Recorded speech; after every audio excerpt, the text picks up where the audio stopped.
Hola mis amigos and possible amigas, my name is Taff316 and welcome back to another episode of Reading Your Comments. We're at 88 now, closing on 100. It's pretty crazy. This is number 88. I just said that, but I'm saying it again because I forgot what I was going to say next. It is now Thursday, or Wednesday for those of you on Patreon. Shout out to the patrons watching this early, but regardless of what day you're watching this on, let's read some comments. Imagine if Jeremy Kyle in Love Island was eventually the only record left of modern human existence. You know, considering how much of dicks we've been as a race and how much we've destroyed this planet, you could almost argue that's what we deserve.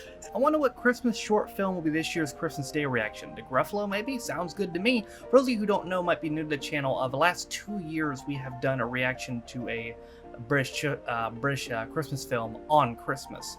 In 2018, it was The Snowman. I also did The Snowman and the Snow Dog about 5 days later.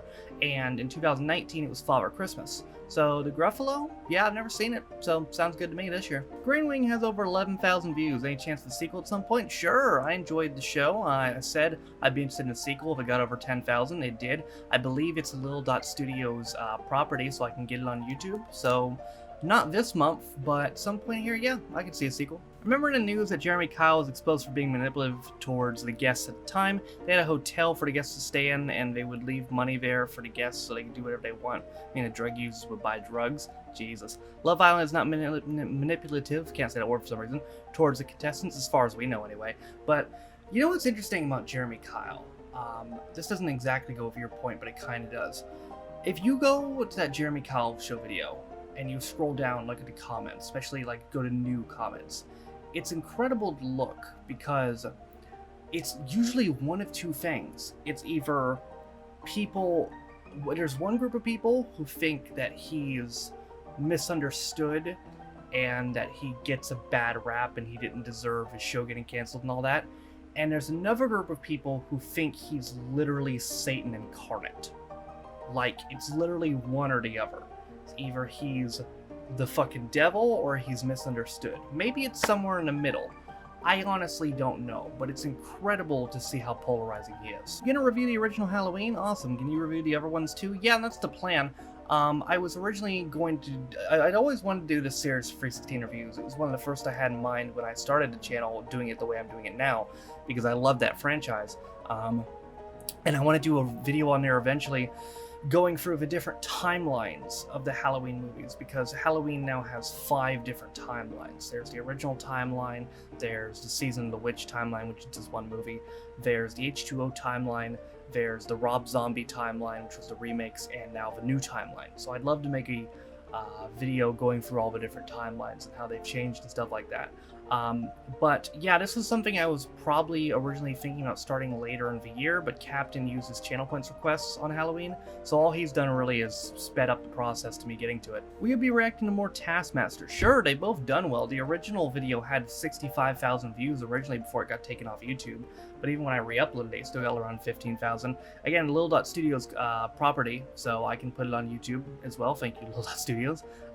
So I don't know where I would go. I don't know what episode would be best to see. I think I have more episodes of the first series as well, but I'm sure we'll go back to it. I like Taskmaster. Spent this video trying to focus on your comment replies, but then got distracted thinking, is that the Renaissance Bardcore version of the Game of Thrones theme playing in the background? Wait, no, is it? Sorry, no, what were you saying? If you ever want to know what the music, the background music you're hearing right now for the video is, just look at the bottom of the description. There's a copyrighted music, a non-copyrighted music website called Incompetech, where you can go and there's a whole bunch of non-copyrighted background music, and the links to all the music are always in the description, at the very bottom of the description. So yeah, that's where I get it from. What happens when you pass 316 reviews? Will you change to 516 reviews? You know? I don't know. Guess we'll find out. Will you be doing more British Empire in the future? Probably not. The first one did well, the sequel bombed really hard. And I enjoy the show. I think it's a tremendously underrated program, and I do not regret doing that second episode because I think it was good. but as it currently stands, I can't envision doing more, no. So weird watching this last leg episode now, can't believe it was only 8 months ago. Yeah, it's crazy, like everyone in the comment was talking about politics, as apparently it's like a left-wing show, you know? It's like, oh, you're watching this left-wing shit and all that shit, but I didn't really give a fuck about any of that. Like, the politics was the first thing from my mind in this episode. My main selling point from this episode was how crazy it was that all of it happened right before everything popped off. Like, January. Just like 2 months before the world, you know, went to what we are in now. So, I mean, it's crazy, even though it was 8 months ago, watching the perspective of something happening right before the bomb went off, you know? It was pretty crazy. I didn't give a fuck about the politics aspect of it. Everyone was pissed about that. I don't give a fuck about the politics aspect. Why would I? Why would I, you know, have such a say in British politics? I don't give a fuck about that. It was just, it was historic in a sense. It's almost a weird time capsule of a thing, you know? So, I mean, watching it now is just pretty crazy. The origins of a new series, Taff reacts to 6-month-old comedic current affairs. Yeah, that's not a bad idea. Maybe like a year from now or whatever, when hopefully the world's back to normal, we'll watch some stuff from the pandemic era and see how things have changed. It's coronavirus, so why would they give it another name, COVID-19? Because coronavirus in itself has been around for a while. The origins of the coronavirus date back to the 1930s. COVID-19 is a strand of coronavirus. It's called COVID-19 because it was discovered in November of 2019. So coronaviruses in themselves have been around for like 90 years, but this new thing, COVID-19, is a strand of it. There were cases of COVID in the UK in January. The government was very slow to lock down the country. Yeah, I mean, we haven't exactly handled it well either.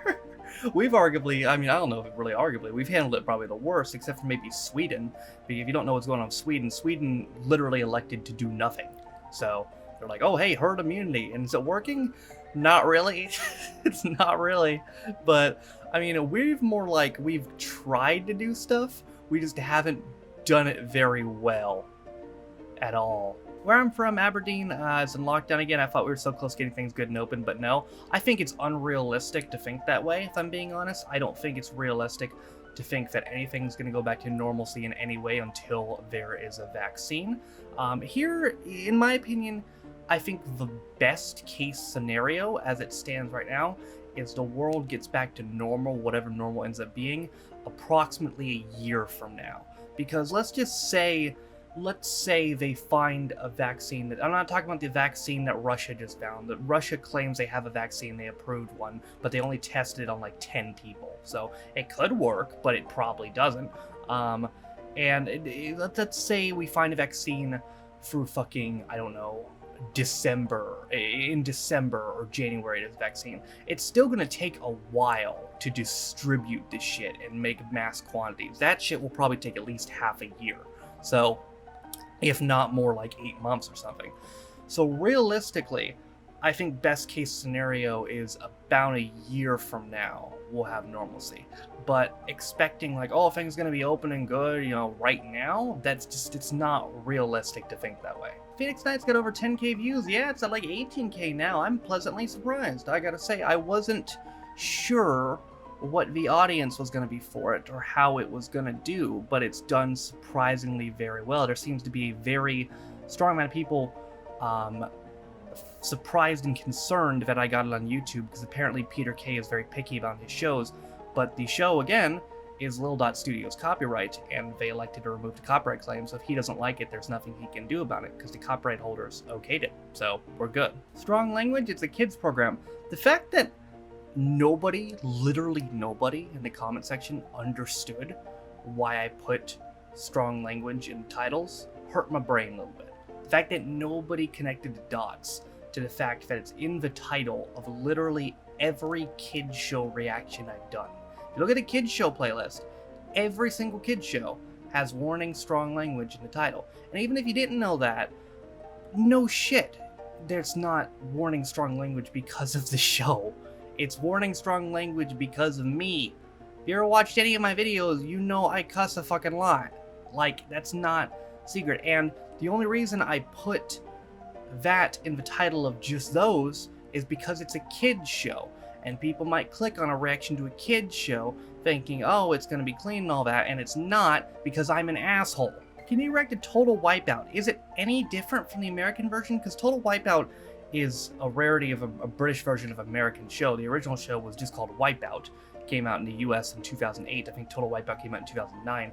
I used to watch Wipeout a lot on True TV. They used to show reruns a lot, and it was kind of cringe, but it was alright. You know, it was something to watch. But I mean, I'd only have interest in it if there was really any big difference compared to the American show. If there's not, then probably not. Tad, for Father Ted, you need to do either And God Created Woman or Old Grey Whistle Theft next. Yeah, those are probably the two I've seen most requested. That and Night of the Nearly Dead. I'm considering holding that till October, though. But those are probably the top candidates for the September reaction. Man, I forgot about that fucking hell from the crowd. Absolute genius. Still cracks me up. Yeah, I think what was just so funny about it is, one, it was just so perfectly timed both times. And two, it was almost unexpected, because I'm pretty sure I've watched 12, actually 13 episodes, because I did 2-for-1 in the 7th reaction. Watching 13 episodes of the show so far, I don't think they've actually said the word fuck once before. They've used the word feck, right? So I mean, it was unexpected in a sense, because it's the first time they had actually gone with fuck. Did someone actually put a dislike on it? Dope. I mean, that's to be expected, my dude. You know, like, it's hard, you know, when you do a YouTube video, not everybody's gonna like it. You know, you're always gonna get disliked, especially if you get a lot of views. And furthermore, I do a very, let's say, controversial genre. A genre that's not well liked by a lot of people in terms of reaction videos. So I mean, I could make the greatest reaction video of all time, and I'd probably still get dislikes. That's just how it is. Alright, y'all, that's gonna do it for this week's episode of Reading Your Comments. If you want a chance to get your comment read next week, do be sure to comment down below in the comment section. The comments for this video were pulled from Reading Your Comments 87, American Reacts to Father Ted, 12, American Reacts to The Last Leg, and American Reacts to Dumping Ground. Excuse me. This video and the reaction videos in between this video and next Reading Your Comments are the places I'm going to poll comments for the next week's Reading Your Comments. Those are the places to comment if you want to get your chance to get your comment read in next week's Reading Your Comments. But with that being said, that is going to do it for me today. I hope you guys enjoyed it. Thank you guys for watching. I feel like a frog in my throat, sorry. Thank you guys for watching. If you liked it, be sure to like it. If you didn't like it, don't. If you want to follow any of my social media links, my Twitch, where I stream every single day, my second channel, Free Views, my Twitter. If you want to follow me on my Patreon, if you want to support me on my daily motion and my VO, all those things are down in the description down below. Thank you to all 45 of my Patrons. I think that might be the most I've ever had. I think 45 might be the new record. 45 of my patrons for your constant support of me and my channel. I appreciate you guys. You are all named in the description. Also in the description is link to community Reddit as well as a daily schedule. For all that being said, though, my name is Tafford16. This has been another episode of Reading Your Comments, and I'll see you guys next time.